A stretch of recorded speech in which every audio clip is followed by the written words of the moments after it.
I want opinions. She want a demon. Hey Connor, how are you? Hello, Congresswoman. How are you? I'm good. I'm good. It's Lori, please. Lori, you're like the cool Congresswoman I heard. I don't know who told you that, but it certainly wasn't my children. Well, I got to be honest. I feel like a lot of politicians who campaign are super cool during their campaigns. And then when they get elected, they kind of turn into politician dweebs. But I think you're killing it, man. Well, well, thank you for that, Connor. It's the nicest thing anyone said to me so far today. Well, let me introduce myself real quick. My Yeah. name is Connor Hallway. I've been Yeah. running this show for some time now. And over the past year, I've been producing a movie in Boston. Oh, cool. About And I'm aiming to release it all over the state this upcoming fall. nice. And what's the movie on? I can't tell you that. You got to show up in theaters. What's wrong Okay, with you? fair enough. So you're releasing it in the theater. It's not going to be streamed like I've been catching all my new releases. Well, I think it would be totally beneficial to people who work in movie theaters around here if Yeah. people actually shift back into theaters. What do you think? Well, you know what? We're moviegoers, so I can't wait to go back to a theater with my kids. We Now, love are the you a popcorn. Netflix woman or are you an Amazon Prime woman? I watch Netflix, Hulu. I watch a lot of Disney Plus. I've got 7 and 11-year-old girls. I'll tell you, I just binge watched the Isabel Stewart Gardner Museum series about the theft. It was terrific. It's only 4 episodes. It's great. Hey, before we move on, Lexi, you want to say hi? This is our producer, Lexi. Hi, Lexi. Hi, Lori. How are you? I'm good. Thank you so much for joining us. No, it's my pleasure. I'm sorry it took us so long to schedule and get this done. It's been a busy first part of the year. It's all good. I heard you also had COVID. What was it like for you? Uh, well, My it's really COVID hard. sister. It was frustrating. I got it, after a full year of vigilance with I've got 3 older stepsons and I was like on them all the time. And then I get it. And I'm the only person in my family who got it, which was the good thing. My symptoms were mild, which was also great. But, that quarantining for 12 days in your home with young kids is a challenge. But, I was lucky. I didn't, there are people who have, lost relatives and lost family members, and we didn't come anything close to that for the entire year, which, of course, we're so fortunate. But yeah, I had it, and it was actually, I probably got it the same week that I got vaccinated, probably Really? inauguration week, if I had to think back to, how I contracted it. Wait, so how did that work? Did the vaccine diminish any of the effects of the COVID? They say that, the vaccine does diminish those symptoms, but to be honest, I mean, I was here and traveling, of course, the week of the inauguration, which, I had 3 tests that week. And then after the weekend, I had a positive. So, I think it was too proximate between, my getting it and my first shot, right? I mean, that the shot I don't think would have taken effect in days. But I do think that they were very close. But I was, I didn't have bad symptoms. I had like 3 days where I had like severe fatigue and a little, fogginess and aches and, but it wasn't anything. It was Uh, the same with me. yeah. I got it January also. And I just woke up one morning, no taste, no smell. It's just a really Oh, strange wow. sensation. But you've gotten it back, right? I'd say my smell is probably about like 60%. See, I'm on the health subcommittee here in Washington, and we just did a hearing on long COVID. And there are thousands of people who have these enduring symptoms. And it's not just, no taste, no smell. It's like chronic fatigue syndrome. It's, I spoke to one woman who was a constituent of mine. She's had a stroke. I mean, it's like, we're going to be living with these effects for a long time. So, Long COVID is what they call they it. call it long COVID. Yeah.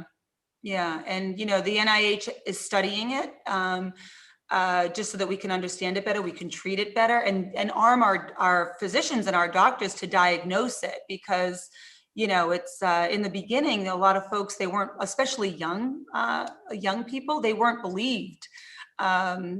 And so, yeah, we're doing a lot of education and research into that, but we're lucky, Connor. We're lucky we don't have that, but I do hope you get your taste and smell back, because don't want to, I imagine that's dramatically, prohibitive. I'm not soft. I can handle it. A lot of people have had it much worse than I have. Now, question, how do you split your time right now between DC and Massachusetts? Yeah. So we're mostly down in Washington for 3 weeks and then in our districts for a week. And sometimes that changes. The calendar is pretty fluid, but I come down for votes. And I'll typically be here from a Monday to a Thursday, like this week, or a Tuesday to a Friday, like last week. And then I'm, home the other days, and getting out and about in the district. So, I've got a place down here, which is helpful. But yeah, I think all during this past year, I kept traveling down here. I really didn't use the proxy voting until I got COVID. And then when my girls went back to school, went back into a classroom. So yeah, it's been, a lot of the committee work is still done over Zoom. So we do that when we're home. We also do it when we're here. Now, when you shift back to Lowell Lawrence, the third congressional district, what are your responsibilities when you touch back? I'm just trying to simplify for anyone that doesn't really know what a congresswoman might do. Oh yeah, no. So I'm out and about in my, communities. Look, a big part of what I do is I elevate the stories from the communities that I represent. And I've got diverse communities, right? I was born and raised in Lowell. Lawrence, has been one of the hardest hit communities during COVID. So when we're talking about healthcare disparities, when we're talking about like equity in our vaccines, and all those, sort of enduring, I elevate Lawrence and the challenges that, we've seen there. But, I also have communities like Concord and Acton and Hudson and Marlborough. I go all the way west to Fitchburg and Gardner. And so is Lexington in your district? No, it's in Catherine Clark's district. Okay. I grew up in Lincoln, Mass. Oh, okay. Terrific. And Yeah, Lincoln is not in my district, but it probably once was way back. Will your kids go to Westford Academy? Yeah, they're in Westford Public Schools right now. So we're hoping that they stay. I went to public schools, and hugely beneficial. Well, they're divisional rivals, Lincoln and Westford. Oh, terrific. What sport did you play? Well, I wasn't much of an athlete. I rode a little bench playing football, but other than that, not much. That is quite all right. You played in college, correct? I did. I played volleyball. Yeah. I was a basketball player, during my younger years, and then fell in love with volleyball, like in high school. Yeah. Now, you're a newer congresswoman. Have some of the glamorous effects worn off for you? Are you still really excited to be there, like between you and I? Because I can imagine getting elected for the first time, like you're pumped, but then it's like, wait, there are a lot of responsibilities that come with this. So I will say that being a congressperson is not glamorous at all. And it's not at all what attracted me to the job. I think what was terrific is that I was a staffer for a bunch of years. After college, I was a scheduler, and then I worked my way up to chief of staff. And so I really did get a full view of what a congressional office does.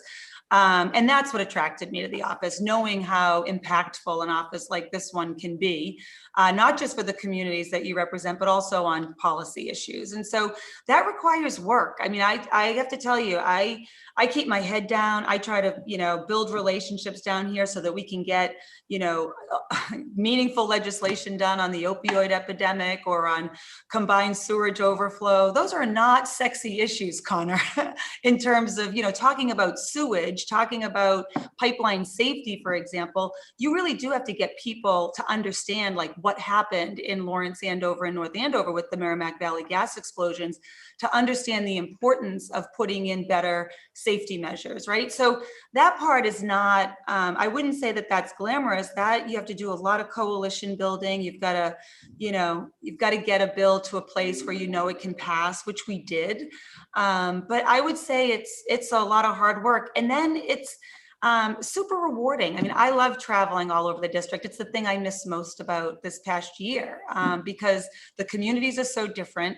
I always learn something new when I'm talking to folks about what their concerns or what their issues are, what small businesses issues are. And then it's my job to kind of come back here and make sure that we're, converting that into legislation. Now, you shifted from a corporate setting, correct, initially? Yeah, I worked at a startup, so we tried to be corporate, but we Unsuccessfully? were a scrappy startup. And so I started there, and then I started my own very small boutique consulting company. So yes, but I did sit in a lot of corporate boardrooms with no other women, if that's where you're going. Well, no, my question is, you're shifting from a corporate setting into politics. Yeah. And I've been having this conversation with a lot of my roommates recently about where can you make a larger impact, being super successful on the business end or a super successful politician? In your opinion, do you think you can get more done being a successful entrepreneur as opposed to working in politics? I mean, obviously, and be totally straightforward, Yeah, no, I think it's narrow, right? I mean, I think it's more narrow in terms of what you can impact. Look, I think if you want to have an impact in the world, it's on you to figure out how to do that. And you can do that in a multitude of ways. For me, it was about getting more women into leadership roles. It was like setting the conditions at work so that, businesses didn't antagonize women to leave. They were more embracing them and helping them ascend in the organization, which doesn't happen automatically. That requires real work and real like systemic change in a lot of the ways that these companies operate. Here, I can kind of think beyond the walls of a company or, a number of employees. And I could think of, when we pass, paid family and medical leave, that's going to impact everyone in this country. And it's going to impact, the people in my district, which I really do put it through the lens of how will this positively impact the people I represent. But like so many of the measures that we're talking about, even right now with the American Families Plan, is childcare. That has been holding women back from working, and not just women. I mean, like working parents in general. Men want it as much as women. I mean, we don't have affordable, accessible childcare in this country. And so if we're going to have an economic recovery, if we're going to make certain that it's inclusive of everyone, high wage workers, low wage workers, women, men, people of color, then we have to pay people to do that work so that they can support their family. And we have to make it so folks can afford and have peace of mind that it's going to be quality childcare. So I think those things are hugely impactful. And there's no place I'd rather be than right here working on issues like that. Could you see the benefit to being a super rich elite at the same point? Like, let's say like you're a Jeff Bezos and you have $20 billion to administer to childcare. I mean, that's also an effective way to get a problem done, correct? Yeah, look, one of the things that we are seeing right now, and I've even seeing it with companies in the district that I represent, is in the absence of, Washington working, right? There's been gridlock a lot for many years here, which is one of the reasons why I ran.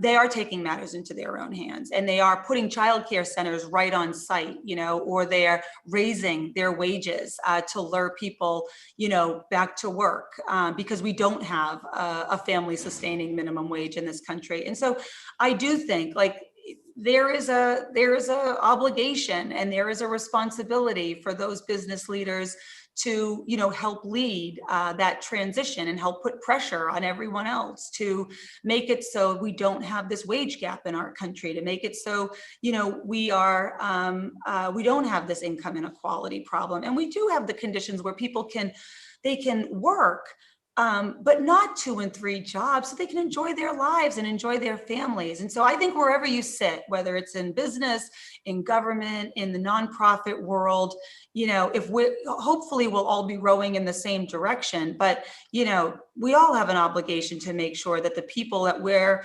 privileged to either have work for us or to serve have dignity and a quality of life that, we can all be proud of. So and you know what, I do think that we have seen companies do that. And I think that we hold them up as models.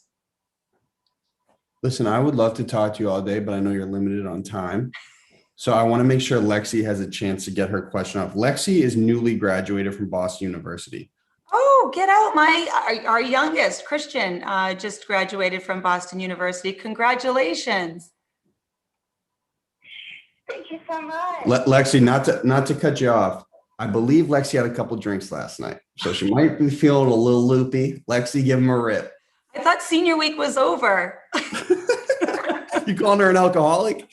No, but it's the end of the whole graduation festivities. I'm just kidding. Lindsay, we don't have to talk about that. Please ask me your question.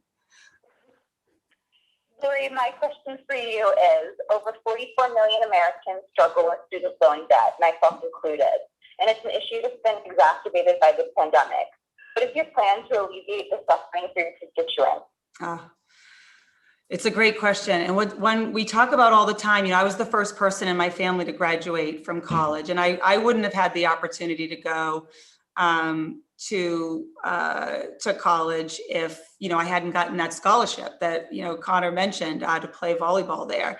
And so the crushing student loan debt, it impacts our entire economy. And you have the numbers right. I think it's, 45 million borrowers owe more than $1.7 trillion in student loans. So those are extreme levels of debt that can prohibit talented young people like yourself from taking entrepreneurial risks. It could prevent them from buying homes and cars, and it has far-reaching effects on our economy. So I do think Congress can do much more to alleviate the immediate impact of the student debt crisis, but then also address its root causes. I mean, there's still too many students who face barriers to continuing their education. And so we're having the conversation about student debt, but we also have to work harder to reform the system so that more people can afford to go. And I think better transparency, accessibility, that, it comes to colleges and universities. We have to make sure that they're making financial aid offers to students, and that financial aid is there. So I do think it's crucial that we work to lower the overall cost of education. I support loan forgiveness, especially for students who can't pay back their loans as well. Look, last year I sat on the Education Labor Committee, and there were too many students who were defrauded by predatory for-profit colleges, our veterans who were targeted because of their GI benefits. So we have to make sure that we deal with this debt crisis. And frankly, it's going to be an economic boon when we do, because people will be able to use their disposable income to reinvest in our economy. So student loans can't leave it can leave too many people right now stuck in a cycle of poverty after finishing their education, and there's no excuse for us to let that persist in the wealthiest country in the world. So I agree. Go ahead. Sorry to cut you off. I could not agree more. I didn't understand student debt was such a big deal until I personally left school. Yeah. And I realized, oh shit, I can actually start up my own brand in the city. I can start producing in the city. I can start making my own show because my parents busted their ass and they were able to pay for my education. But Lexi now is like, oh shit, I have this big wave hanging over my head. I got to take care of this. Yeah. Yeah. No, it's a huge issue. And look, one of the things I worked on with my colleagues is the College Affordability Act, which it does include key provisions that's going to make higher education more accessible and more equitable. It tackles the rising cost of tuition. It makes, college more affordable for low and middle income students by increasing Pell Grants, eases the burden of student loans so that The existing loans are cheaper, easier to pay off. It cracks down on these for-profit colleges, which are predatory. And it also holds, schools accountable for providing students like a quality education that leads to a rewarding career. So there's no question. And look, right now we've got an administration that's talking about not just, free community college, right? Those 2 extra years after high school, but also that will be certificate bearing and will lead to a good paying job when done right. But also universal pre-K for 3 and 4-year-olds. And that is going to do so much to close the achievement gap in our country, and also to make the necessary investment in our future. I mean, when we talk about winning the 21st century, we can't do that if we've got, 44 million people saddled with student loan debt, and some of them not able, to work in good paying jobs with no promise of getting underneath it. So I think debt cancellation is a big piece of that. And I think targeting that to those in the most need first, to make sure our education is serving them is where we need to go. Okay. Again, normally our episodes are a little more in depth, but I know you're very busy. I thought this was in depth. I think we can go deeper, man. Next time. I mean, if you're running for something, you guys are on some sort of press run, we'll do like a good sit down or something like that. And I just wanted to say your office is like perfectly symmetrical. Oh, well, thank you for that. We just moved. Do you have the OCD bug a little bit? A little bit. A little bit. A lot bit.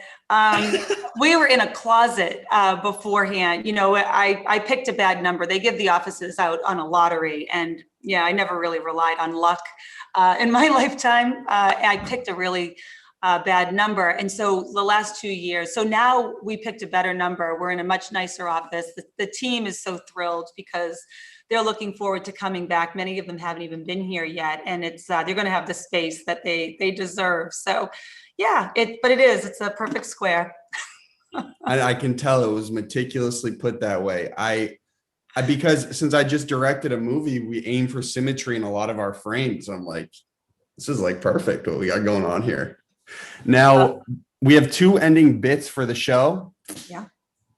Listen real close. I'm only going to say them once. Okay. You ready? Yep. Okay. The first one is, hey, I made a movie in Boston, like we talked about. When it's ready, which I'm hoping this fall, I'd like to put it in some theaters in Lowell, Lawrence area. Yeah. Your family, show up with the hubby and the kids and just watch it and enjoy it. Can you? So it's family friendly. I've got a 7-year-old. Can she watch it? I don't know about the 7-year-old. The BU graduate definitely, but not the 7-year-old. Good to know. That's why they have ratings. Exactly. So that's number 1. Number 2, this is how we start and end the show. You say, hi, your name, and this is my golden hour. Directly after, no break, hi, your name, and that was my golden hour. Okay. Whenever you're ready. Don't mess it up. Hi, I'm Lori Trahan, and this is my golden hour. Hi, I'm Lori Trahan, and that was my golden hour. Perfectly executed. Hey, thank you so much for your time. Thank you. Shout out to David for setting it up. Yeah. You did a great job. Shout out to Francis. And I will try to get your address so I can ship you guys some t-shirts. Oh, thank you. And best of luck with the movie. Lindsay, best of luck with post-graduation. And hopefully